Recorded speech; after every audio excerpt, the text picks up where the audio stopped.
Maloko tong kaibigan ko na to. Pero mo, hinuli kami ng toro. Siya tinikitan, ako hindi tinikitan. Pero nagreklamo sa toro, bakit di daw ako tinikitan? Ano sinabi mo? Supot.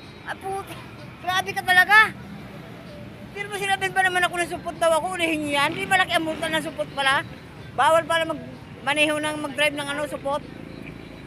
Gaganti ako sa'yo bukas, Brad. Gaganti ako. Grabe ka. Sinabihan mo ako ng supot eh. Ang laki tuloy ng multa ko, 5,000 ang supot, Brad.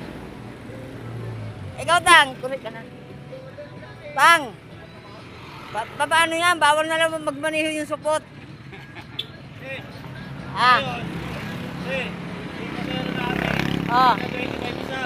Oo. Ay, per kilo na pala. Oh, sige. Sakay na po kayo, sakay na po kayo.